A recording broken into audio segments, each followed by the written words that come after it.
नमस्कार दोस्तों, Byju's government exam prep में आपका स्वागत है। आज की तारीख है 5 अक्टूबर 2020 और आज हम चर्चा करने जा रहे हैं द हिंदू अखबार में आए हुए प्रमुख आलेखों और एडिटोरियल्स पे, जिसके तहत हम प्रारंभिक और मुख्य परीक्षा से संबंधित अभ्यास प्रश्नों को भी करेंगे। तो चलिए शुरू करते हैं। आज की जो हमारी पहली खबर है वो पेज नंबर 6 से ली गई है और इसका संबंध जीएस पेपर 3 में इकोनॉमी से है।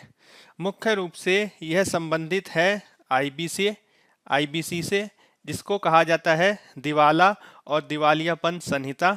2006 में इसको स्थापित किया गया था और किस प्रकार से 2016 से लेकर 2016 में इसको स्थापित किया गया था और 2016 से लेकर अब तक इसका जो विकास क्रम रहा है उसमें भारत में कंपनियों को व्यापार करने के संदर्भ में, और अगर कोई कंपनी व्यापार करने के संदर्भ में किसी भी प्रकार की घाटे की स्थिति में आती है या फिर कोई कंपनी अपना व्यापार बंद करना चाहती है तो वह किस प्रकार से अपने कारोबार को बंद करे, किस प्रकार से कोई कंपनी अपने आप को दिवाला घोषित करना चाहती है, ठीक है, किस प्रकार से यह प्रक्रिया अपनाई जाए।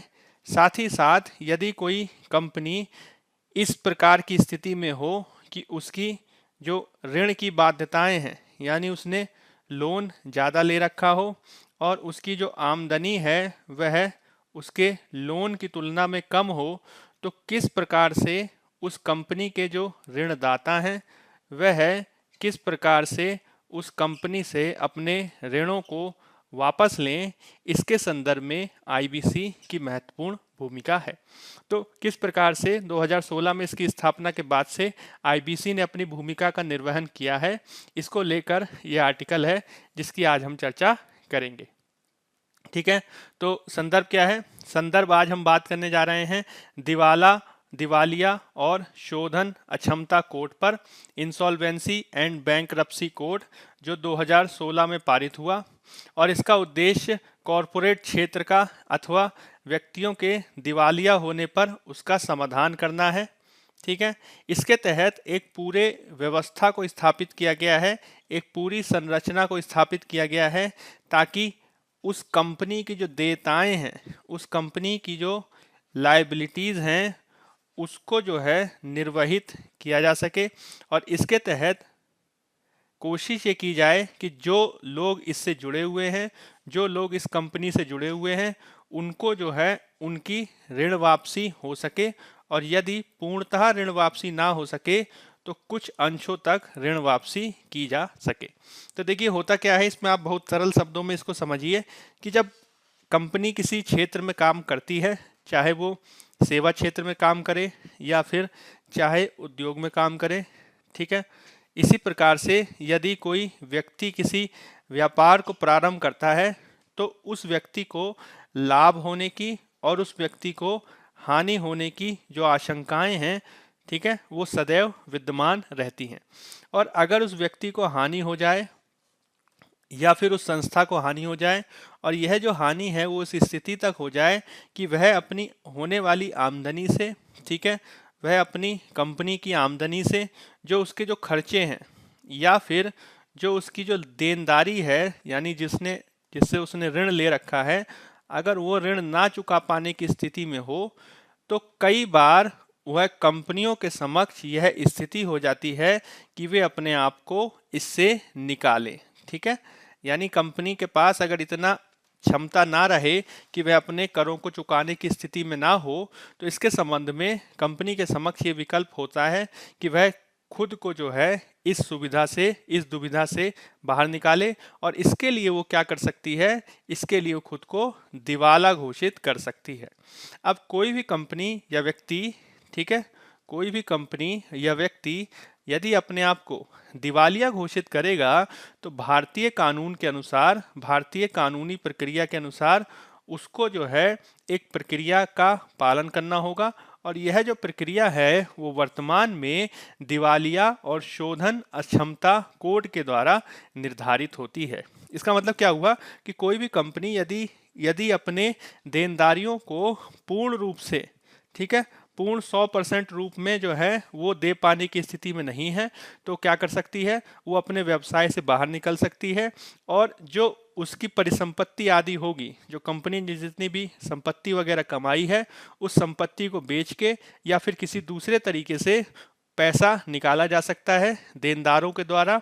अब यह जरूरी नहीं है कि कंपनी को बेच के या कंपनी को दिवालिया घोषित करने के बाद जो देनदारी है वो पूर्ण रूप से 100% प्राप्त हो, लेकिन जितनी भी प्राप्त होगी, कम से कम अगर कंपनी एकदम से बंद कर दी जाए और देनदारों को शून्य प्राप्त हो, इसकी तुलना में 100% से कुछ कम प्राप्त होना सही होता है।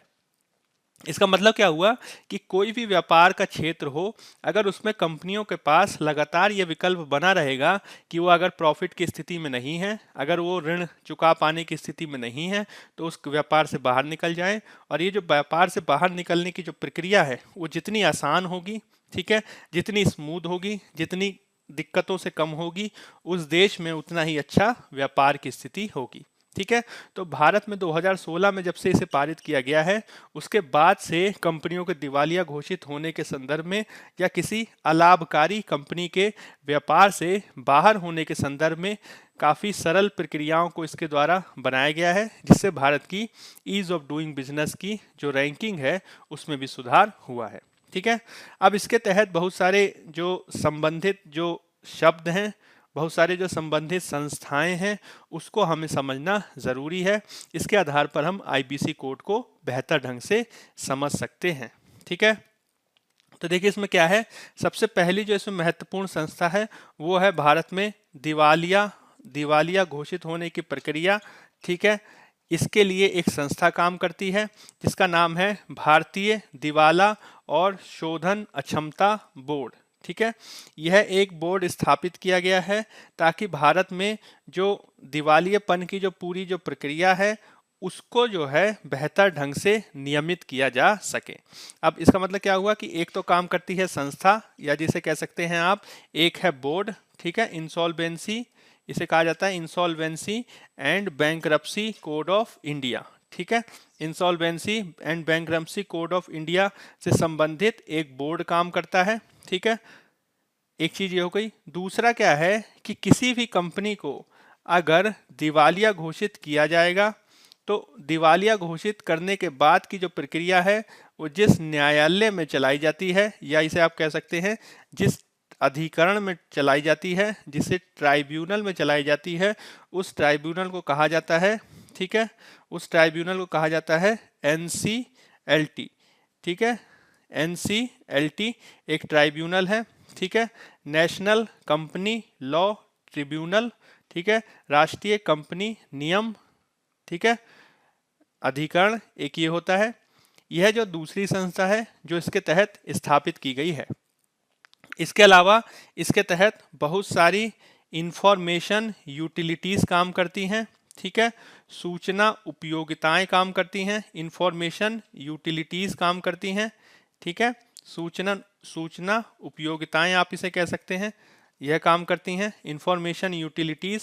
इसके अलावा इसमें बहुत सारे प्रोफेशनल्स काम कर सकते हैं, इंसॉल्वेंसी प्रोफेशनल्स, जो दिवालिया होने की प्रक्रिया में अपनी विशेषज्ञ सलाह देते हैं। और इसी से संबंधित इंसॉल्वेंसी प्रोसीजर से संबंधित, इंसॉल्वेंसी प्रोफेशनल से संबंधित एजेंसीज भी काम करती हैं। इसका मतलब क्या हुआ कि दिवालियापन और सोझन असमता से संबंधित बोर्ड यह एक महत्वपूर्ण इकाई है। इसमें इससे संबंधित अधिकरण NCLT, ठीक है, वह महत्वपूर्ण इकाई है। इसके अलावा इससे संबंधित आंकड़ों आदि को रखने के लिए, सूचनाओं को रखने के लिए सूचना उपयोगिताएं काम करती हैं, इंफॉर्मेशन यूटिलिटीज काम करती हैं, बहुत सारे प्रोफेशनल काम करते हैं, इंसॉल्वेंसी प्रोफेशनल्स, और इस पूरे क्षेत्र में मानकों के निर्धारण के लिए इंफॉर्मेशन प्रोफेशनल एजेंसीज काम करती हैं। ठीक है, तो ये कुछ संस्थाएं हैं। अब इसके तहत इसकी एक प्रक्रिया होती है। तो इसमें होता क्या है कि यदि कोई कंपनी कर्ज नहीं चुकाती तो IBC के तहत कर्ज वसूलने के लिए उस कंपनी को दिवालिया घोषित कर दिया जाता है। ठीक है, उसके बाद NCLT की विशेष टीम कंपनी से बात करती है और कंपनी के मैनेजमेंट के तैयार होने पर कंपनी को दिवालिया घोषित कर दिया जाता है। इसके बाद उसकी पूरी संपत्ति पर बैंक का कब्जा हो जाता है या संस्था का कब्जा हो जाएगा और बैंक जो है उस संपत्ति को किसी अन्य कंपनी को बेचकर अपना कर्जा वसूल कर सकता है। अब इसके तहत ये जो पूरी जो दिवालियेपन की जो प्रक्रिया है उसमें समय सीमा की भी निर्धारित की गई है, जिसमें कहा गया है कि 180 दिन में यह पूरी प्रक्रिया पूर्ण कर लेनी चाहिए। और साथ ही साथ ये जो पूरी प्रक्रिया है इसमें जिस व्यक्ति को, ठीक है, जिस व्यक्ति को कंपनी बेची जाएगी वो एक थर्ड पार्टी होनी चाहिए, कोई एक बाहरी व्यक्ति होना चाहिए। इसका मतलब यह नहीं होना चाहिए कि जिससे आपने कर्ज लिया है, ठीक है, वो व्यक्ति जो है उस कंपनी को खरीद ले, या फिर ऐसा भी नहीं होना चाहिए कि जो कंपनी जिसने व्यक्ति से कर्ज लिया है वो अपनी मर्जी के बिना जो है उसे बेचने को मजबूर हो जाए। तो इसमें ऐसा होना चाहिए कि कंपनी भी जो है अपने लाभ के हिसाब से अपनी सुविधा के अनुसार काम कर सके और जिस व्यक्ति ने उसको कर्ज दिया है उसको भी जो है उसका कर्जा वापस मिल सके। इसके लिए जो है प्रावधान किया गया है। ठीक है, एनसीएलटी क्या है? तो एनसीएलटी के बारे में मैंने आपको बताया, नेशनल कंपनी लॉ ट्रिब्यूनल ऐसे कहा जाता है, राष्ट्रीय कंपनी कानून न्यायाधिकरण। यह आईबीसी के तहत एक प्रमुख अधिनिर्णयन प्राधिकरण है जो 1 जून 2016 को गठित किया गया कंपनी अधिनियम 2013 की धारा 408 के तहत। ठीक है, अब इसके तहत जो अध्यक्ष होता है वो एक ऐसा व्यक्ति होता है जो उच्च न्यायालय का जज हो या 5 साल तक इस पद पर रह चुका हो। ठीक है, तो आईबीसी और एनसीएलटी, इसके बारे में हमने कुछ महत्वपूर्ण बातें देखी। ठीक, अब इसकी अगर महत्वपूर्ण विशेषताओं के बारे में बात करें तो जैसा कि मैंने आपको बताया कि जो कॉरपोरेट क्षेत्र में काम करने वाली कंपनी है या फिर कोई व्यक्ति अगर वो इस स्थिति में ना रहे कि वो अपनी देनदारी को ना चुका पाए तो ऐसी स्थिति में वो खुद को जो है दिवालिया घोषित कर सकता है। और यदि उस व्यक्ति द्वारा, कंपनी द्वारा अपने आप को पहले ही इस तरीके की स्थिति में पहचान लिया जाएगा तो इससे जो प्रक्रिया है वो स्पष्ट और तीव्र हो सकेगी। इसमें वो व्यक्ति या कंपनी नए सिरे से भी प्रारंभ कर सकते हैं किसी कारोबार को, या फिर वो अपने उस कारोबार से बाहर भी जा सकते हैं। ठीक है, अब इसका जो निर्णय है वो कौन करता है? तो जैसे कि मैंने आपको बताया कि अगर कंपनी के संदर्भ में होगा तो उसका निर्णय किया जाएगा राष्ट्रीय कंपनी विधि अधिकरण एनसीएलटी द्वारा, जो कंपनियों की के बारे में काम करता है। अगर इसका संबंध किसी व्यक्ति से हुआ तो वो करता है डीआरटी के द्वारा। ठीक है, डेब्ट रिकवरी ट्रिब्यूनल, या उसे कहते हैं ऋण वसूली अधिकरण, जो व्यक्तियों और असीमित भागीदारी फर्म के संबंध में कार्य करती है। अब इसी में बहुत सारी इंफॉर्मेशन यूटिलिटीज़ काम करते हैं, उपयोगिता पर जानकारी संबंधी संस्थाएं काम करती हैं जो दिवालियेपन और दिवालिया कार्यवाही में उपयोग करने हेतु वित्तीय जानकारी को संसाधित करती हैं। ठीक है, इकट्ठा करके रखती हैं। ठीक है, मुख्य रूप से आंकड़े वगैरह का इसमें ध्यान दिया जाता है जिसके आधार पर किसी कंपनी को दिवालिया घोषित किया जाता है। अब इसमें बहुत सारे दिवालियापन प्रोफेशनल्स, ठीक है, दिवालियापन पेशेवर भी काम करते हैं जो दिवालिया संशोधन प्रक्रिया को वाणिज्यिक पहलुओं के संबंध में देखते हैं। इसके कौन कौन से कमर्शियल एस्पेक्ट्स हो सकते हैं इसका वो प्रबंधन करते हैं। साथ ही साथ इस पूरे क्षेत्र में मानकों की स्थापना के लिए, आचार संहिताओं के लिए बहुत सारी इंसॉल्वेंसी प्रोफेशनल एजेंसीज काम करती हैं। ठीक है, साथ ही साथ इसमें एक बोर्ड भी काम करता है जिसके बारे में मैंने आपको बताया, जिसे कहा जाता है भारतीय दिवाला और शोधन अक्षमता बोर्ड। ठीक है, इंसॉल्वेंसी एंड बैंक्रप्सी बोर्ड। ठीक है, तो यह भी जो है एक महत्वपूर्ण संस्था है। ठीक, तो कौन कौन सी संस्थाएं हैं वो आपको याद रखना है। ठीक, अब इससे लाभ कौन कौन से हैं तो ये देख लीजिए। तो भारत में 2017 और 2016 में बहुत सारे ऐसे 2017 और 2016 में बहुत सारे ऐसे कानून वगैरह पारित किए गए जिनके माध्यम से भारत में व्यापार करने को आसानी या ईज ऑफ डूइंग बिजनेस को बेहतर बनाने का प्रयास किया गया। इसमें एक है 2017 में जीएसटी पारित करना, वस्तु और सेवा कर को पारित किया जाना। वहीं दूसरी ओर 2016 में आईबीसी को पारित किया जाना इसके संदर्भ में एक महत्वपूर्ण कदम है, जिसमें भारत में व्यापार करने में आसानी को बढ़ावा मिला है। साथ ही साथ पूरी दुनिया में Bharat make for world platform के आधार पर उभर सके, पूरी दुनिया की अलग अलग जो कंपनीज हैं वो भारत में आके निवेश कर सकें, इसके लिए इसमें प्रयास किया गया है। अब इसके तहत भारत में जब से भारत ने इन सुधारों को किया है, तब से भारत में बड़ी मात्रा में विदेशी पूंजी निवेश भी आया है, एफडीआई भी आया है। और 2019-20 में यह जो मात्रा था वो 74.5 बिलियन डॉलर था और 2018 की तुलना में इसमें 20% की वृद्धि देखी गई। अब इसमें क्या होता है कि पूरी तरीके से इसमें किया गया है कि 2016 से पहले भी भारत में दिवालिया घोषित करने से संबंधित बहुत सारे कानून थे, ठीक है, 10 से ज़्यादा। उन सभी कानूनों को जोड़ के एक संहिता में, एक कोड में जो है लिख दिया गया, जिसकी वजह से इसमें ना केवल सरलता आई है, ठीक, साथ ही साथ इससे प्रक्रिया भी जो है वो बेहतर हुई है। और इससे होता क्या है कि उधारकर्ताओं के पैसे वापस आने की संभावना भी बढ़ जाती है, क्योंकि अगर ऐसे ही कंपनी को लिक्विडेट कर दिया जाए या ऐसे ही कंपनी को बंद कर दिया जाए तो हो सकता है कि उसमें उधारकर्ताओं के सारे पैसे डूब जाएं।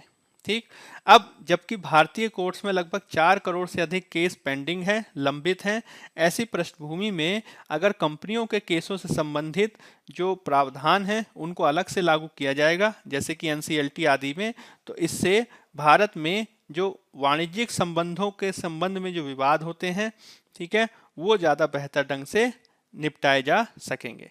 वर्तमान में हम जब किसी वाणिज्यिक क्षेत्र में कॉन्ट्रैक्ट्स वगैरह को लागू करने की बात करते हैं, ठीक है, कॉन्ट्रैक्ट्स या संविदाओं को लागू करने की बात करते हैं, तो हम ये देखते हैं कि वैश्विक स्तर पर और भारत में जो संविदा है उसको लागू करने में लगभग 1445 दिन लगते हैं। इसके तहत यह कोशिश की जाती है कि आईबीसी का जब से प्रावधान किया गया है तब से इसमें कम समय लगे।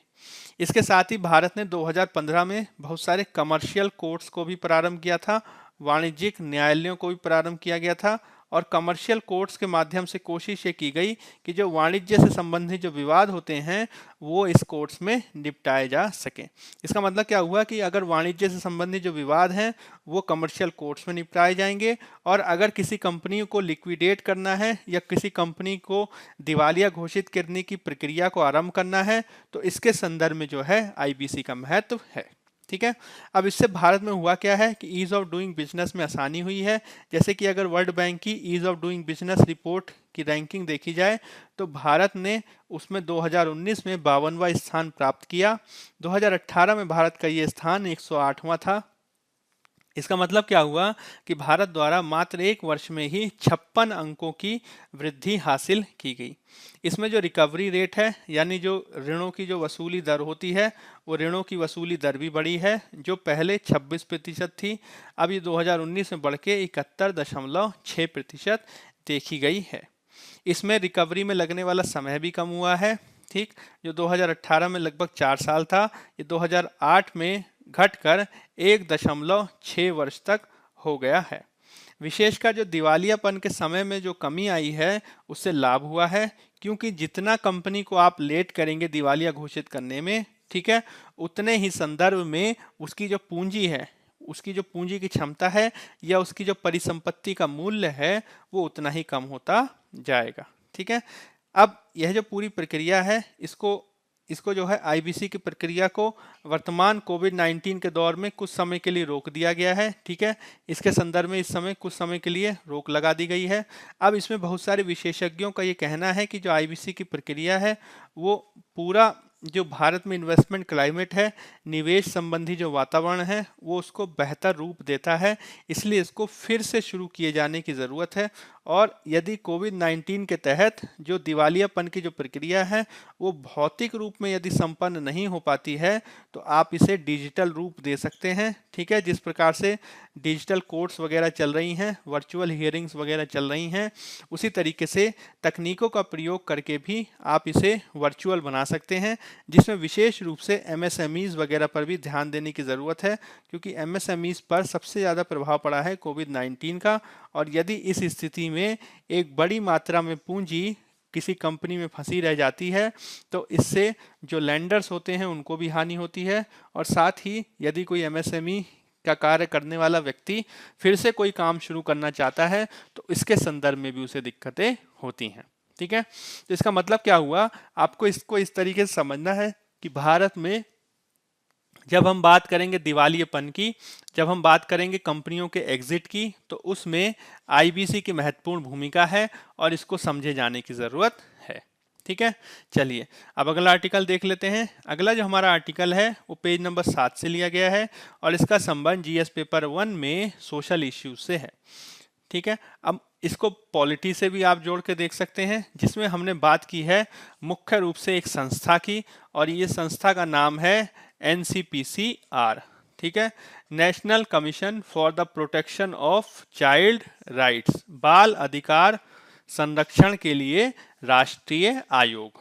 तो ये जो बाल अधिकार संरक्षण के लिए जो राष्ट्रीय आयोग है, इसकी क्या भारत में स्थिति है, इसको कैसे बनाया गया, किस प्रकार का ये संगठन है, यह काम कैसे करता है, इसके गठन की प्रक्रिया क्या है और इसमें और क्या क्या सुधार किया जा सकता है, इसको लेकर ये आर्टिकल में चर्चा की गई है, जिसको हम देख लेते हैं। तो राष्ट्रीय बाल अधिकार संरक्षण आयोग, national commission for protection of child rights, NCPCR, संसद के एक अधिनियम के द्वारा इसके संदर्भ में एक कानून बनाया गया था 2005 में, और उसके बाद 2007 में इसको अस्तित्व में लाया गया। इसका मतलब क्या हुआ कि ये विधिक संगठन है, या फिर आप इसे कह सकते हैं यह एक सांविधिक संगठन है, जिसको एक लीगल बैकिंग है, एक कानून का आधार प्राप्त है। मुख्य रूप से यह कोशिश करता है कि भारत में जो विधियां बनाई जाएं, नीतियां, कार्यक्रम, प्रशासनिक तंत्र बनाया जाए, वो बाल अधिकारों के अनुरूप हो, जैसा कि भारत में भारतीय संविधान में, साथ ही साथ भारत ने जो चाइल्ड राइट्स पे, बाल अधिकार पर जो यूएन कन्वेंशन को साइन किया है, उसके अनुसार वो होना चाहिए। अब सबसे बड़ी महत्वपूर्ण बात यह है कि इसमें जो बालक की जो परिभाषा है, जो बच्चे की जो परिभाषा है, वो 0 से 18 वर्ष तक की दी गई है, जो काफी महत्वपूर्ण है।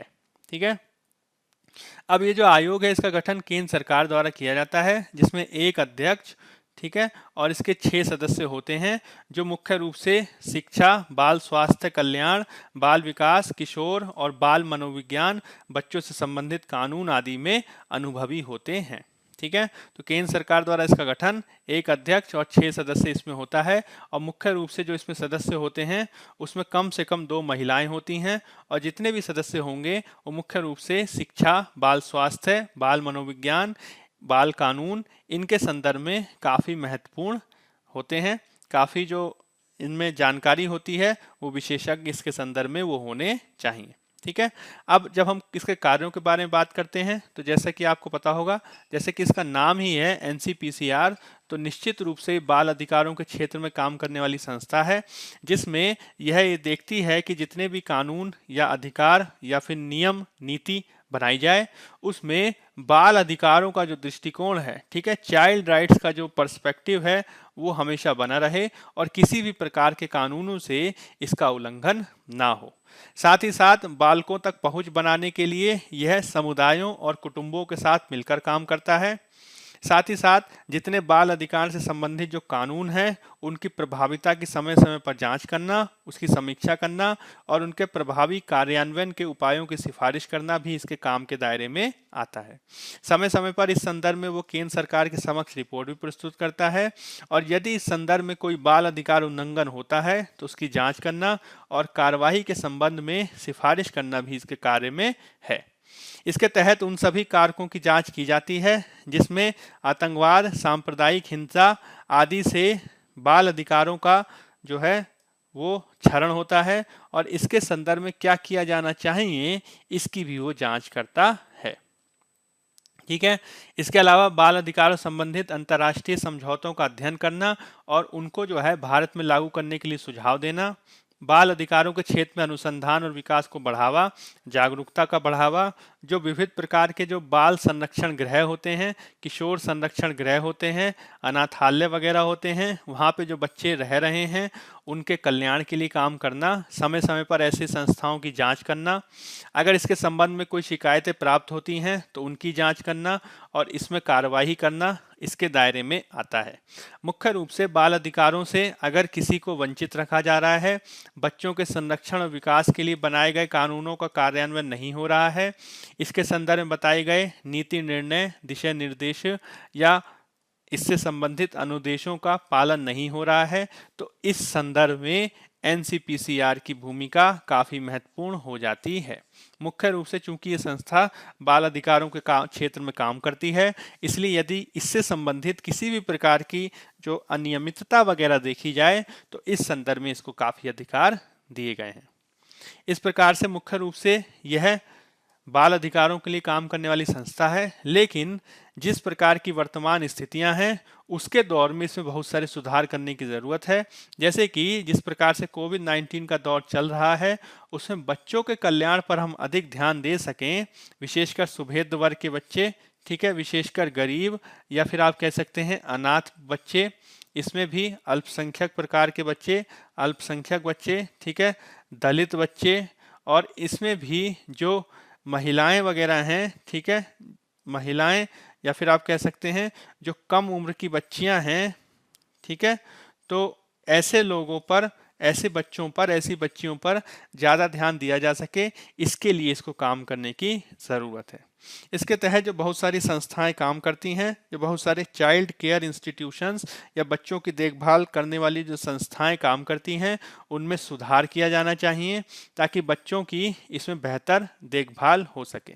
अब इसके संदर्भ में एनसीपीसीआर द्वारा बच्चों को उनको परिवार से मिलाने के लिए भी कार्य किया जाना चाहिए, जिसके तहत यह कोशिश की जानी चाहिए कि अनाथालयों वगैरह में यदि बच्चे की सही से देखभाल नहीं हो पा रही है तो अनाथालय के ऐसे बच्चों को उनके माता पिता मिल सकें, और यदि उनके माता पिता नहीं हैं तो फिर उनको गोद लिए जाने की प्रक्रिया को बेहतर बनाया जा सके, इसके लिए भी इसके द्वारा काम करने की ज़रूरत है।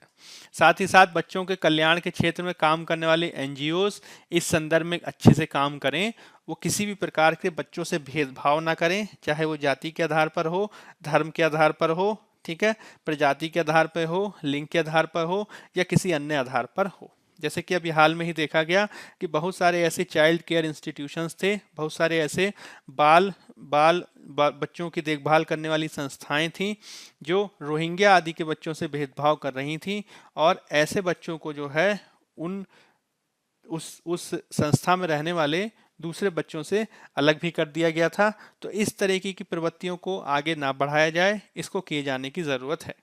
विशेषकर बाल कुपोषण के संदर्भ में, बाल श्रम के संदर्भ में, बाल शोषण के संदर्भ में, बाल विवाह के संदर्भ में और मानसिक संदर्भ में, मानसिक स्वास्थ्य के संदर्भ में कार्य किया जा सके, इसको किए जाने की ज़रूरत है।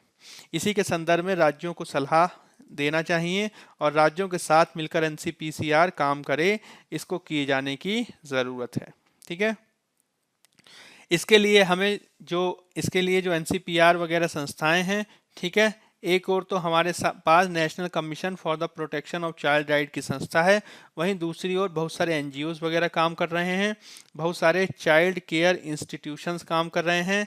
इसके संदर्भ में राज्य सरकारें भी काम करती हैं, ठीक है, केंद्र सरकार ने भी बहुत सारे नियम बनाए गए हैं। तो ये जितने हितधारक हैं उस सारे के सारे हितधारक मिलके काम कर सकें, सारे के सारे हितधारक सबको साथ लेकर काम किया जा सके, इसको किए जाने की ज़रूरत है। विशेषकर दलित बच्चे और युवा महिलाओं पे होने वाले अत्याचारों को एनसीपीसीआर रोकने में सक्षम हो सके, इसके लिए काम किए जाने की ज़रूरत है, क्योंकि अभी हाल में ही इस तरह की घटनाएं देखी गई हैं। तो पूरे समाज में एक अधिकार आधारित दृष्टिकोण स्थापित हो सके।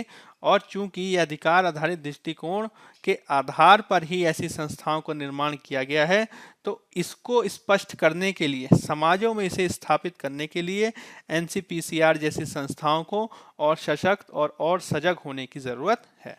ठीक है, चलिए अब अगला आर्टिकल देख लेते हैं। अगला जो हमारा आर्टिकल है वो पेज नंबर 6 से लिया गया है और इसका संबंध जीएस पेपर 2 में आईआर से है। मुख्य रूप से संबंधित है भारत चीन संबंधों से। और यह जो आर्टिकल है इसमें लेखक इस बात पर बल देते हैं कि जब आप भारत चीन संबंध की बात करते हैं, जब आप सीमा विवाद की बात करते हैं, तो इसमें हमें मुख्य रूप से भारत के संदर्भ में या घरेलू संदर्भ में दो पक्ष नजर आते हैं। एक ओर तो हमें सेना का पक्ष नजर आता है, एक ओर तो हमें सैन्य पक्ष नजर आता है, आर्मी का दृष्टिकोण नजर आता है। वहीं दूसरी ओर हमें राजनीतिक दृष्टिकोण नजर आता है, हमें राजनीतिक परिप्रेक्ष्य नजर आता है। तो मुख्य रूप से लेखक ने इस बात पे बल दिया है कि जब भी सीमा विवाद की बात हो, जब भी इस तरीके की विवाद देखा जाए, तो भले ही फ्रंट पर, भले ही सीमा पर सेना जो है अपने कार्य को निभा रही हो, लेकिन कभी भी हमें यह नहीं होने देना है कि इसमें राजनीतिक पक्ष जो है, जो पॉलिटिकल एस्पेक्ट जो है वो पीछे छूट जाए।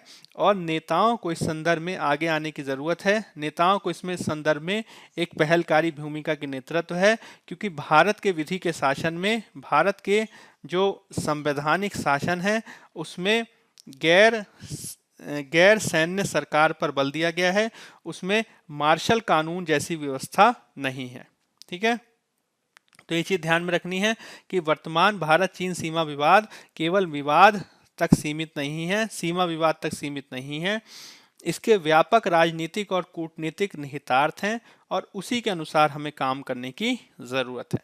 जिसमें क्या होना चाहिए, तो मुख्य रूप से इसमें सरकारों द्वारा और बेहतर कार्य करने की ज़रूरत है, ताकि चीन जो लगातार एलएसी पर स्टेटस को बदलने की कोशिश कर रहा है, लगातार जो है वो सीमा पर अपनी कार्रवाइयों के माध्यम से जो अप्रैल से पूर्व जो स्थिति बनी हुई थी उसको बदल के अपने पक्ष में वो जो है बेहतर काम करना चाहता है, अपने पक्ष में जो है वो लद्दाख क्षेत्र में भूमियों को प्राप्त करना चाहता है। तो इसके संदर्भ में सेना तो अपना भूमिका निभा ही रही है, लेकिन हमें यह चीज़ ध्यान में रखना होगा कि जब तक इसमें राज्य सरकार और मुख्य रूप से केंद्र सरकार, जब तक केंद्र सरकार अपनी भूमिका महत्वपूर्ण रूप से नहीं निभाएंगे, तब तक इसका एक राजनीतिक समाधान पूर्ण रूप से निकाला नहीं जा सकेगा। इसमें केवल सेना द्वारा ही मुख्य कार्य नहीं करना है, विशेषकर राजनीतिक वर्ग द्वारा इसके संदर्भ में काम करने की ज़रूरत है। अब इसमें होना क्या चाहिए, तो जो भारत चीन के संदर्भ में जो पूरा हम भूमिका देख रहे हैं, भारत चीन के संदर्भ में हम जो पूरा वातावरण देख रहे हैं, उसमें हमें दिखाई देता है कि मीडिया में जो बातें चल रही हैं वो बहुत सारी बातें जो हैं बाद में गलत साबित होती हैं, जिसके चलते पूरा जनता जो है, पूरे जो देश की जो जनता है, उसके समक्ष एक प्रकार की भ्रामक स्थिति पैदा हो जाती है। तो इस तरीके की भ्रामक स्थिति पैदा ना हो, इसके लिए आवश्यक है कि जनता को विश्वास में लगकर काम करना चाहिए। और केवल जनता ही नहीं, बल्कि हमें संसद में बयान आदि के माध्यम से यथा स्थिति को बेहतर ढंग से समझाना होगा। इसमें हमें विपक्षी दलों को भी विश्वास में लेकर कार्य करना होगा। इसके तहत जो कमेटी बनी हुई है, कैबिनेट कमेटी ऑन, ठीक है, सिक्योरिटी, जो सुरक्षा पर, कैबिनेट कमेटी ऑन सिक्योरिटी, सुरक्षा पर जो कैबिनेट कमेटी बनी हुई है, उसके द्वारा निर्णयों को स्ट्रीमलाइन किया जाना चाहिए, निर्णयों को जो है और बेहतर बनाया जाना चाहिए, जिसमें मीडिया और सचिवों को भी विश्वास में लेने की ज़रूरत है। विशेषकर मीडिया को इस संदर्भ में काफ़ी संवेदनशीलता बरतनी होगी, क्योंकि उसके द्वारा लगातार फेक न्यूज़ फैलाई जा रही हैं, उसके द्वारा लगातार जो है युद्ध को बढ़ावा देने वाली मानसिकता का विकास किया जा रहा है देश की जनता में, जो एक सकारात्मक तथ्य नहीं है। इसके तहत सरकार द्वारा लगातार मीडिया ब्रीफिंग की जानी चाहिए, ठीक है, स्टेटस, जो स्टेटस है ग्राउंड लेवल का स्टेटस, उसमें जनता को विश्वास में लाया जाना चाहिए। और इसमें यह भी कोशिश होनी चाहिए कि जब चीन का प्रश्न आता है, तो चीन की आक्रामकता का जवाब जो है वो केवल सीमा पर, ठीक है, चीन की आक्रामकता का जवाब केवल सीमा पर गोलियों से या बंदूकों से या आक्रमण से नहीं दिया जा सकता। इसके संदर्भ में हमें जनमत के दबाव का भी काम करना पड़ेगा, जिसमें यदि भारत का जनमत जो है वो चीन के विरुद्ध निर्मित होता है तो निश्चित रूप से चीन को इसमें आर्थिक कूटनीतिक रूप से हानि ही होगी। तो इसमें सरकारों को काम करने की जरूरत है, जिसमें सेनाओं के लिए आवश्यक है कि वो अपने आप का अपना ध्यान जो है वो सीमा पर केंद्रित करें और राजनीतिक नेतृत्व उसमें और बेहतर भूमिका निभाए और बेहतर पहलकारी और सजग भूमिका निभाए, यह स्थापित किए जाने की जरूरत है। ठीक है, चलिए अब अगला आर्टिकल देख लेते हैं। अगला जो हमारा आर्टिकल है वो पेज नंबर 6 से लिया गया है और इसका संबंध जीएस पेपर 3 में इकोनॉमी से है। अभी किससे संबंधित है? तो मुख्य रूप से संबंधित है अभी हाल में आए हुए आर्थिक आंकड़ों से, और मुख्य रूप से इसमें जीएसटी संकलन का या वस्तु और सेवा कर का आंकड़ा आया है। और जो वस्तु और सेवा कर का आंकड़ा आया है वो यह बताता है कि पिछले माह में जितना जीएसटी संकलन हुआ उससे बेहतर जीएसटी संकलन अभी देखा गया है। तो संदर्भ क्या है? तो सितंबर माह में जो वस्तु और सेवा कर से जो राजस्व प्राप्ति हुई है वो लगभग 1 लाख करोड़ रुपए है, जो पिछले वर्ष के आंकड़ों से, विशेषकर लॉकडाउन के आंकड़ों से बेहतर है। ठीक है, और यह जो है काफ़ी आशा का सूचक है और यह अनुमान लगाया जा रहा है कि आगे जो आने वाले जो महीने हैं, विशेषकर अक्टूबर नवंबर का महीना जो फेस्टिव सीजन माना जाता है, तो इसमें वस्तु और सेवाओं की मांग और बढ़ेगी और वस्तु और सेवाओं की मांग बढ़ने से निश्चित रूप से जो अर्थव्यवस्था जिसमें लगातार गिरावट की स्थिति देखी जा रही है, वो गिरावट की स्थिति कुछ स्थिति तक सुधर पाएगी। ठीक है, जिसमें ऑटोमोबाइल आदि के क्षेत्र में भी हम वृद्धि देख रहे हैं। साथ ही साथ इस पे हमने कल भी चर्चा की थी, परचेजिंग मैनेजर्स इंडेक्स पीएमआई, इस सूचकांक में भी वृद्धि देखी गई है और इसमें जो वृद्धि देखी गई है वो 2012 के बाद, ठीक है, 8 साल की सर्वाधिक वृद्धि है, जिसमें आशा की जा रही है कि आगे चलकर जो अनलॉक की प्रक्रिया अपनाई जा रही है उससे अर्थव्यवस्था हमारी पटरी पर आएगी, इसमें फिर से समृद्धि देखी जाएगी, जिसमें हमें वस्तु और सेवाओं दोनों के व्यापार में वृद्धि हो, इसके संदर्भ में हमें ध्यान रखना चाहिए और इसके लिए हमें काम करने की ज़रूरत है। वहीं दूसरी ओर कुछ विद्वानों का यह भी कहना है कि जो जीएसटी के जो आंकड़े आए हैं, ठीक है, जो वस्तु और सेवा कर के जो आंकड़े आए हैं उसमें हम 3.88 की वृद्धि ही देख रहे हैं, मात्र उसमें लगभग 4% की ही वृद्धि है। तो केवल और केवल 4% की वृद्धि पूर्णतः नहीं होगी, क्योंकि जब 2020-21 में जो बजट पेश किया गया था उसमें जीएसटी वृद्धि का जो अनुमान लगाया गया है वो लगभग 12% लगाया गया है और फरवरी में बजट आने के बाद, ठीक है, अब लगभग 8 महीने हो गए हैं और 8 महीनों में, या फिर अगर हम अप्रैल से जोड़ें तो अप्रैल से लेकर अक्टूबर तक लगभग 6 महीने हो चुके हैं और इसमें जो जीएसटी का जो आंकलन हुआ है वो काफ़ी कम है। तो इसके चलते हमें जीएसटी के जो राजस्व की जो आंकड़ा प्रस्तुत किया गया है इसको फिर से सुधारने की ज़रूरत है, ताकि हम और बेहतर आंकड़ा सामने ला सकें, जिसके आधार पर केंद्र और राज्य दोनों मिलकर इस संदर्भ में कार्य कर सकें कि हमें जीएसटी को बढ़ाने के लिए और क्या करना चाहिए। ठीक है, तो इसके लिए जीएसटी प्राप्ति जो लगभग 13% की आशा की गई थी, 12.8%, कोविड-19 के दौर में इसकी प्राप्ति हो सके ऐसा संभव नहीं है, क्योंकि लगभग 6 माह बीत चुका है और हमें लगातार घाटा ही देखने को मिला है। अब इसी संदर्भ में जीएसटी काउंसिल की भूमिका महत्वपूर्ण हो जाती है और आज ही जो है जीएसटी काउंसिल की बैठक है। तो जीएसटी काउंसिल के समक्ष लगातार ये मुद्दा बना हुआ है कि जो राजस्व में जो कमी आ रही है, विशेषकर जीएसटी में जो कमी देखी जा रही है, उसको किस तरीके से टैकल किया जाए, उसका सामना कैसे किया जाए। जैसे कि अभी हाल में जो पिछली जो जीएसटी काउंसिल की बैठक हुई थी, तो पिछली जीएसटी काउंसिल की बैठक में केंद्र सरकार द्वारा कहा गया कि इस बार जो जीएसटी से प्राप्ति होने वाली है उसमें लगभग 3 लाख करोड़ की कमी हो सकती है और यह जो 3 लाख की करोड़ की कमी है, इसकी क्षतिपूर्ति करने का जो दायित्व है वो केंद्र सरकार का नहीं होगा। क्यों? क्योंकि ये जो कमी आई है वो एक्ट ऑफ गॉड के आधार पर आई है, ईश्वर जनित कृत्य के आधार पर आई है और ईश्वर जनित जो कृत्य है वो 2017 के क्षतिपूर्ति कानून का भाग नहीं है। ठीक है, तो इसके आधार पर लगभग 3 लाख करोड़ की जो कमी देखी जा रही है, अब जो सितंबर में जो आंकड़ा आया है उससे ये उम्मीद की जा रही है कि जीएसटी क्षतिपूर्ति और कम होगी, जिसमें केंद्र और राज्य दोनों मिलकर इसमें कार्य कर सकेंगे, ताकि जो राज्य लगातार ये मांग कर रहे हैं कि केंद्र की ये जिम्मेदारी बनती है कि जीएसटी के संबंध में वो क्षतिपूर्ति करे, तो राज्य की जो ये मांग है उसको पूरा करने के लिए केंद्र सरकार अपनी भूमिका निभा सके। इसके लिए जरूरी है कि जो जीएसटी संकलन है वो बढ़े, तभी जो है इस संदर्भ में कार्य किया जा सकता है। ठीक है, तो ये जो हमारा एडिटोरियल है ये काफ़ी महत्वपूर्ण है, और जीएसटी काउंसिल की बैठक से जो निर्णय निकलेगा वो भी इस संदर्भ में काफ़ी महत्वपूर्ण होगा। ठीक है, चलिए अब अगला आर्टिकल देख लेते हैं। अगला जो हमारा आर्टिकल है वो पेज नंबर 7 से लिया गया है, और इसका संबंध जीएस पेपर 2 में एजुकेशन शिक्षा से है। मुख्य रूप से इसमें बात की गई है न्यू एजुकेशन पॉलिसी, नई शिक्षा नीति 2020 की, और इसमें जो लेखक हैं वो इस बात की आलोचना करते हैं कि किस प्रकार से इसमें जो तीन भाषा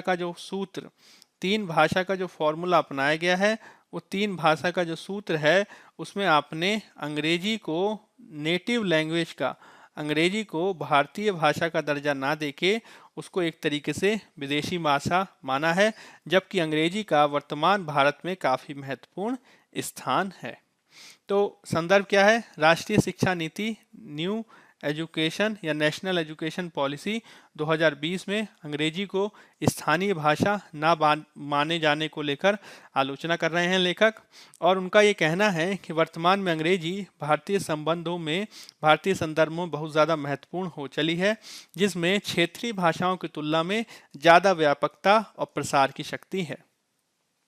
विशेष रूप से जो मिडिल क्लास है, जो मध्य वर्ग है और जो दलित वर्ग आदि वर्ग हैं, उनके लिए सशक्तिकरण का एक माध्यम है, जिसमें अंग्रेजी सीखने के बाद वो अपने आप को ज़्यादा बेहतर अवसर प्रदान करवा सकते हैं। यह न केवल सामाजिक समूहों के आपस में मिलने का एक माध्यम है, साथ ही साथ ये बेहतर नौकरी के अवसरों के साथ ही वाणिज्य, व्यवसाय, कूटनीति, संस्कृति और विज्ञान की भाषा के रूप में भी स्थापित है।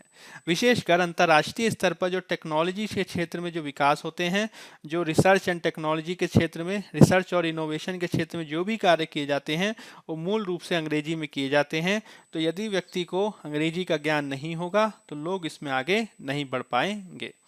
साथ ही साथ जब हम विज्ञान की टर्मिनोलॉजी देखते हैं, ठीक है, विज्ञान के क्षेत्र में विकास को देखते हैं, तो इस क्षेत्र में भी अंग्रेजी की महत्वपूर्ण रूप से स्थापित है, और यदि इसमें जो है भारत पीछे रह जाएगा तो भारत में रिसर्च को बढ़ावा नहीं मिल सकेगा। भारत में विधि और जो कानून की जो व्यवस्था है वो भी मूल रूप से अंग्रेजी के आधार पर ही विकसित हुई है, जिसको हमें समझने की ज़रूरत है।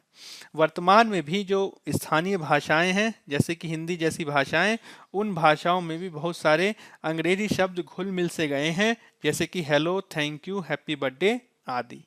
ठीक है, इसके साथ ही वर्तमान में जो सोशल मीडिया का जो प्रसार हुआ है, उस सोशल मीडिया के दौर में जब हम टाइपिंग की बात करते हैं तो उस टाइपिंग की बात को भले ही हम उसे क्षेत्रीय भाषा में लिखें, चाहे उसे हम हिंदी में लिखें, चाहे उसे तमिल में लिखें या फिर कोई दूसरी भाषा में लिखें, हम ज़्यादातर करते क्या हैं कि उसको लिखते हिंदी में हैं, लेकिन जो उसकी लिपि होती है, जो उसकी स्क्रिप्ट होती है, वो कई बार जो है वो रोमन होती है। जैसे कि हम हिंदी को इस तरीके से हिंदी लिखते हैं, जो लिखा तो हिंदी है लेकिन इसके लिए जो स्क्रिप्ट हमने इस्तेमाल की वो कौन सी है? वो है रोमन। तो इस तरीके की प्रवृत्ति भी देखी जा रही है, जिसमें अंग्रेजी के कीबोर्ड्स वगैरह की महत्वपूर्ण भूमिका होती है। इसके अलावा जिस प्रकार से मेडिकल ज्ञान अंग्रेजी में है, उन सारी पृष्ठभूमि में ज़रूरी हो जाता है कि हम अंग्रेजी को भी अंतर्राष्ट्रीय महत्ता के दृष्टिकोण से, भारत में एक लिंक लैंग्वेज के दृष्टिकोण से, ठीक है, ध्यान दें और उसी के अनुसार हम कार्य करें। यही कारण है कि लेखक आदि ये तर्क देते हैं कि हमें भाषा के राजनीतिकरण के स्थान पर अंग्रेजी को समान रूप से बल देने की ज़रूरत है, जिसमें हिंदी अंग्रेजी राजनीतिक विवाद के स्थान पर सभी भाषाएं साथ मिलकर काम कर सकें, इसको जो है काम करने की ज़रूरत है। ठीक है, चलिए अब कुछ प्रीलिम्स प्रैक्टिस क्वेश्चन देख लेते हैं। पूसा अवघटक तकनीक के संदर्भ में निम्नलिखित कथनों में से सत्य कथन कथनों की पहचान करें। इसके द्वारा फसल अवशेष को कंपोस्ट यानी खाद में परिवर्तित कर दिया जाता है। यह एक कम लागत की तकनीक है जिसका विकास भारतीय कृषि अनुसंधान संस्थान द्वारा किया गया है। तो दोनों के दोनों जो कथन हैं, केवल एक, केवल दो, एक और दो दोनों के उपरोक्त में से कोई नहीं, तो दोनों के दोनों जो कथन हैं वो सही है और इसका सही आंसर होगा सी। हाल के समय में जो फसल के अवशेष को जलाने या फिर पराली जिसे कहा जाता है या फिर अंग्रेजी में स्टबल कहा जाता है, तो स्टबल बर्निंग की सॉल्यूशन के संदर्भ में, ठीक है, पराली जलाना या फिर स्टबल बर्निंग के सॉल्यूशन के संदर्भ में यह एक तकनीक विकसित की गई है पूसा इंस्टीट्यूट के द्वारा, ठीक है, जो भारतीय कृषि अनुसंधान संस्थान का एक संस्थान है, ठीक है। इसके द्वारा एक पूसा अवघटक तकनीक विकसित की गई है जिसके माध्यम से यदि इसके तहत बहुत सारे कैप्सूल्स वगैरह होते हैं और यदि इन कैप्सूल्स को पानी में या फिर किसी द्रव में घोलकर इसको फसल अवशेष पर डाला जाए तो वो जो है पिघल जाता है और बाद में इसका प्रयोग खाद के रूप में किया जा सकता है, कंपोस्ट के रूप में किया जा सकता है। तो यह एक कम लागत की तकनीक है जिसका विकास भारतीय कृषि अनुसंधान संस्थान द्वारा किया गया है। तो सही उत्तर क्या हो जाएगा? हमारा सही उत्तर हो जाएगा सी, ठीक है। चलिए अगला क्वेश्चन देख लेते हैं। हाल ही में चर्चा में रहा डेयरिंग सिटीज नामक वैश्विक फोरम निम्नलिखित में से किससे संबंधित है? जलवायु परिवर्तन, अति नगरीकरण, साइबर सुरक्षा कि कचरा प्रबंधन। तो इसका संबंध है हमारा जलवायु परिवर्तन से, ठीक है, और विशेषकर कोविड-19 के दौर में जो महानगर हैं, जो बड़े बड़े शहर हैं, वो किस तरीके से जलवायु परिवर्तन की चुनौती का सामना कर सकें, इसको लेकर यह सम्मेलन किया जा रहा है, ठीक है। तो आज जो है अखबार में खबर आई है जिसमें दिल्ली के मुख्यमंत्री अरविंद केजरीवाल जी द्वारा इस कॉन्फ्रेंस में हिस्सा लिया जाएगा, डेयरिंग सिटीज 2020 दिल्ली सरकार के द्वारा, ठीक है, जो अक्टूबर 7 को प्रस्तावित है। और यह जो कॉन्फ्रेंस है इसका आयोजन एक संस्था है, ठीक है, ICLEI नाम की संस्था द्वारा किया जा रहा है और साथ ही साथ इसका आयोजन जो है जर्मनी के शहर बोन द्वारा संयुक्त रूप से किया जा रहा है जर्मन सरकार की मदद से।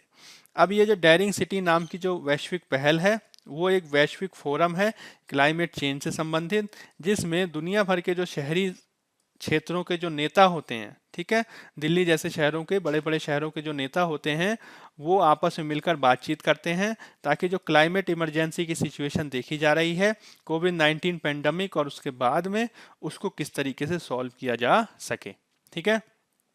तो ये जो सेशन है इसमें यूएन के सेक्रेटरी, ठीक है, सेक्रेटरी जनरल एंटोनियो गुटेरस ये भी भाग लेंगे, साथ ही साथ इसमें जर्मनी के बहुत सारे मंत्री भी भाग लेंगे। मुख्य रूप से इसमें दिल्ली के मुख्यमंत्री के रूप में केजरीवाल को बुलाया गया है और साथ ही साथ इसमें दूसरे देशों के जो डिसीजन मेकर्स हैं विशेषकर शहरी प्रशासन के क्षेत्र में उनको भी इसमें बुलाया गया है, जिसमें मुख्य रूप से Bogota Colombia, Sao Paulo Brazil, Los Angeles US और एंटेबे युगांडा के नेता इसमें शामिल होंगे। अब दिल्ली सरकार ने हाल के समय में पर्यावरण प्रदूषण को नियंत्रित करने के संदर्भ में काफ़ी सारे प्रयास किए हैं, जिसमें पूसा अवघटक तकनीक को बढ़ावा देना जिसके बारे में हमने बात की। इसके अलावा हाल ही में दिल्ली सरकार द्वारा देश की पहली इलेक्ट्रिक व्हीकल पॉलिसी, ठीक है, इलेक्ट्रिक व्हीकल को बढ़ावा देने वाली नीति की घोषणा की गई है। साथ ही साथ पिछले कुछ वर्षों में दिल्ली सरकार ऑड इवन योजना, ठीक है, ऑड इवन स्कीम को लागू करने के लिए भी चर्चा में थी, ठीक है। तो ये कुछ ऐसे पहल हैं जिनका हम याद रख सकते हैं पर्यावरण के दृष्टिकोण से, साथ ही साथ हम याद रख सकते हैं इसको शहरी प्रशासन के दृष्टिकोण से भी, ठीक है। चलिए अगला क्वेश्चन देख लेते हैं। निम्नलिखित कथनों में से सही सुमेलित युग्मों की पहचान करें। MM हिल्स वन्यजीव अभ्यारण्य तेलंगाना, चिन्नार वन्यजीव अभ्यारण्य केरल, मंजीरा वन्यजीव अभ्यारण्य कर्नाटक। केवल 1 और 2, केवल 2, केवल 3, उपरोक्त में से कोई नहीं।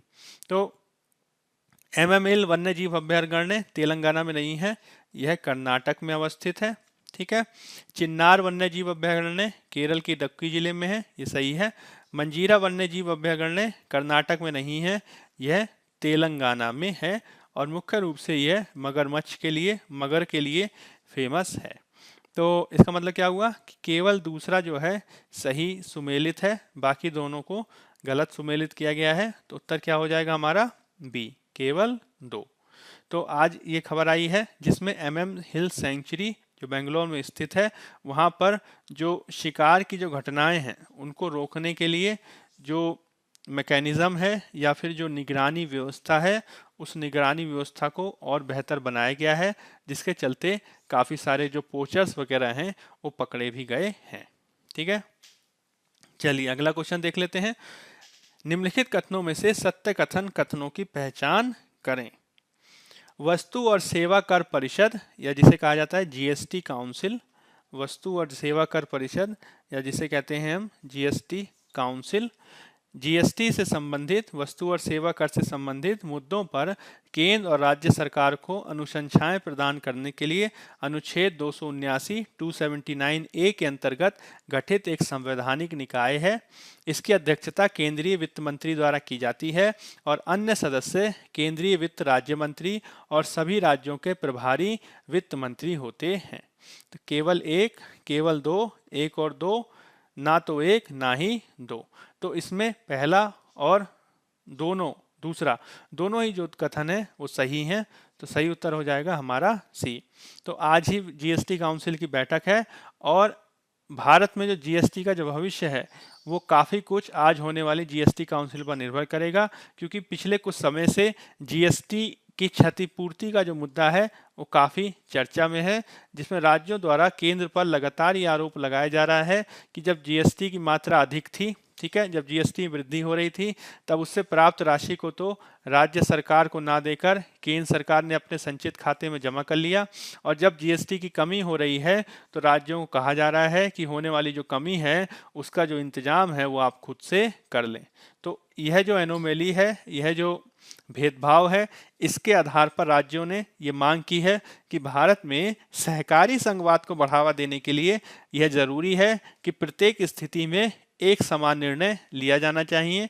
और चूंकि भारत ने 2017 में इसके संदर्भ में एक कानून बनाया था, ठीक है, जीएसटी क्षतिपूर्ति को करने के संदर्भ में, और इसमें केंद्र सरकार ने कहा था कि यदि जीएसटी की जो वृद्धि है वो 14% वृद्धि से कम होती है तो इसमें जो क्षतिपूर्ति होगी वो 2022 तक की जाएगी केंद्र सरकार के द्वारा। यानी 2017 से लेकर 2022 तक 14% से कम वृद्धि होने की स्थिति में जो क्षतिपूर्ति की जाने वाली थी वो की जाने वाली थी, ठीक है, केंद्र सरकार द्वारा।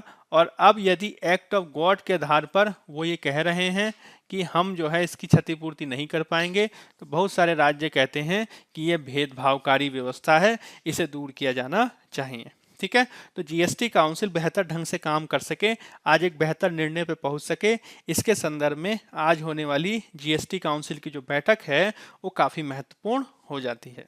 ठीक है, चलिए अगला क्वेश्चन देख लेते हैं। नार्को टेस्ट के संदर्भ में निम्नलिखित कथनों में से सत्य कथन की पहचान करें। नार्को टेस्ट में अपराधी या किसी व्यक्ति को ट्रुथ ड्रग नाम की एक साइकोएक्टिव दवा दी जाती है या फिर सोडियम पेंटोथल या सोडियम एमाइटल का इंजेक्शन लगाया जाता है।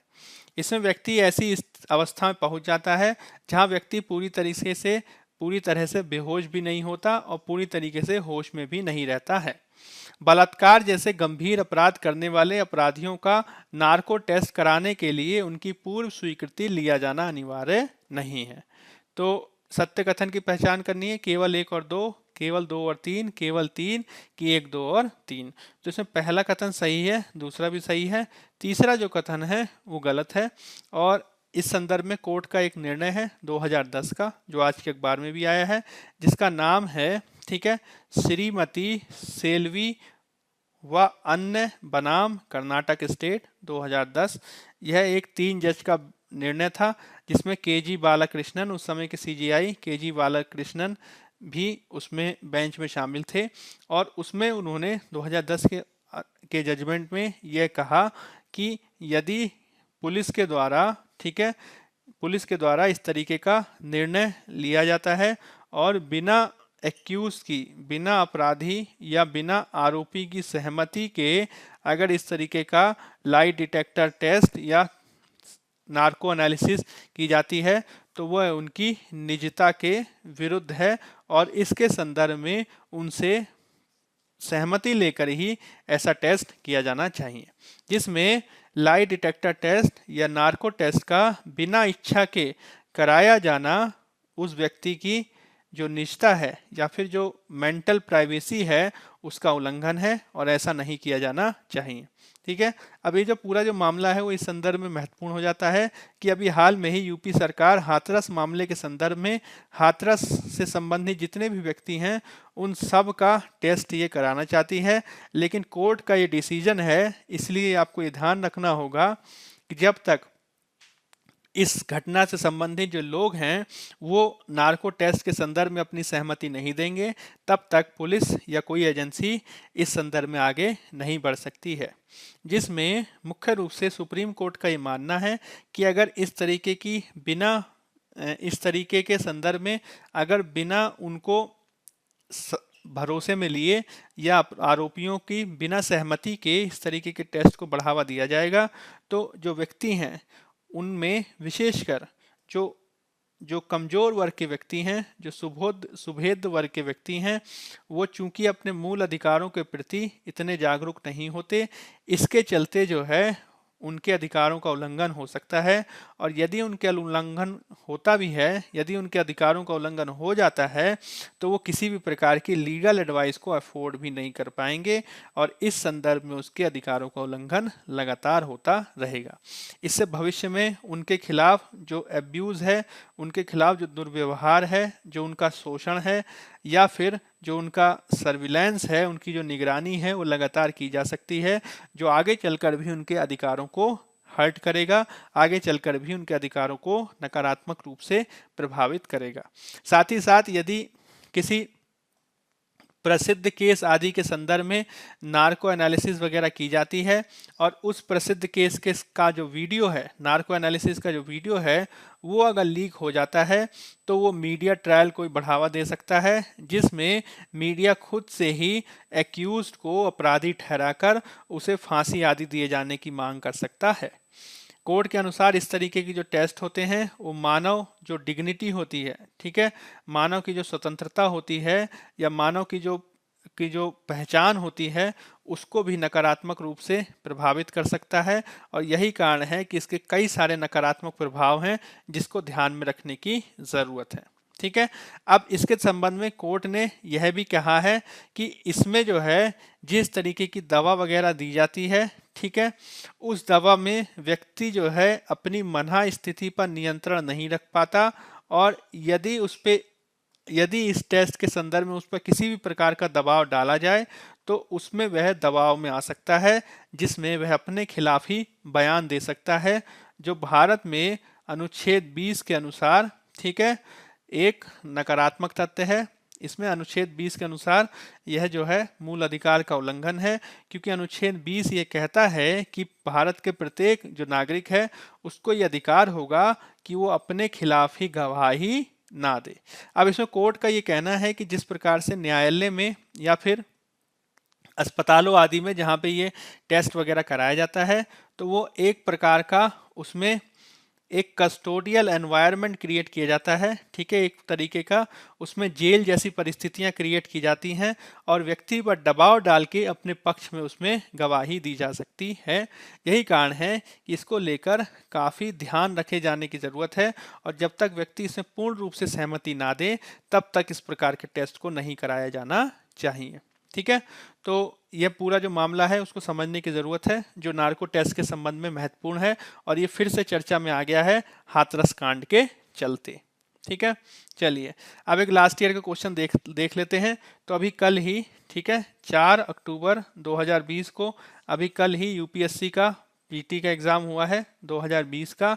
और आगे के जो क्वेश्चंस हैं जिसमें हम लास्ट ईयर के क्वेश्चंस करते हैं, उसमें हम कोशिश करेंगे कि 2020 के जितने भी क्वेश्चंस हैं उनको हम करने की प्रयास करें, जिसमें हम उनको एक एक करके इन क्वेश्चंस को लेंगे। तो 2020 का पीटी का क्वेश्चंस के तहत आज हमने एक हिस्ट्री का क्वेश्चन लिया है, तो देख लेते हैं। भारत के इतिहास के संदर्भ में निम्नलिखित युग्मों पर विचार करें। प्रसिद्ध स्थल और वर्तमान राज्य: भिलसा मध्य प्रदेश, द्वार समुद्र महाराष्ट्र, गिरिनगर गुजरात, स्थानेश्वर उत्तर प्रदेश। उपर्युक्त में से कौन से युग्म सही सुमेलित हैं? केवल 1 और 3, केवल 1 और 4, केवल 2 और 3 कि केवल 2 और 4। तो चलिए देख लेते हैं। तो देखिए भिलसा जो है वो मध्य प्रदेश में ही है और इसका आधुनिक नाम जो है वो आधुनिक नाम है विदिशा। ठीक है, विदिशा वह जो है भिलसा नाम से जाना जाता है। दूसरा जो कथन है वो द्वार समुद्र जो है वो मुख्य रूप से कर्नाटक में है, महाराष्ट्र में नहीं है। गिरिनगर तो गुजरात में है और जो गिरनार जो है उसी को गिरिनगर के नाम से पहले जाना जाता था। इसके अलावा स्थानेश्वर तो वर्तमान में हरियाणा में, ठीक है, उत्तर प्रदेश नहीं, हरियाणा में जो थानेश्वर जिला है, ठीक है, उसी को पहले थानेश्वर को स्थानेश्वर के नाम से जाना जाता था।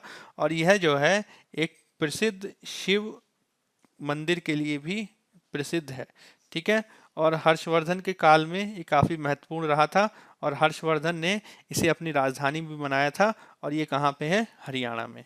तो अगर हम देखें तो भिलसा मध्य प्रदेश एक सही है, दूसरा गलत है, चौथा भी गलत है, तो 1 और 3 सही हो जाएगा। तो हमारा सही आंसर क्या हो जाएगा? ए, 1 और 3। ठीक है, तो आंसर हो जाएगा हमारा ए। अब कुछ मेंस के क्वेश्चन देख लेते हैं। दिवालिया और शोधन अक्षमता कोड आईबीसी ने भारत में व्यापार को आसान बनाने, निवेशकों के विश्वास को बढ़ाने तथा भारत में उद्यमिता को प्रोत्साहित करने में महत्वपूर्ण भूमिका निभाई है। हालांकि वर्तमान दौर में इसे और बेहतर और मजबूत बनाने से भारत में निश्चित ही विदेशी और स्थानीय निवेशकों का विश्वास बढ़ेगा। आईबीसी के संदर्भ में चर्चा करें। 250 शब्द 15 अंक। दूसरा क्वेश्चन देख लेते हैं। बाल अधिकार संरक्षण पर राष्ट्रीय आयोग एनसीपीसीआर के गठन व कार्यों पर टिप्पणी कीजिए। भारत में बाल अधिकारों की रक्षा को और बेहतर करने के संदर्भ में इसमें और क्या सुधार किए जा सकते हैं? उदाहरण सहित चर्चा करें। 250 शब्द 15 अंक।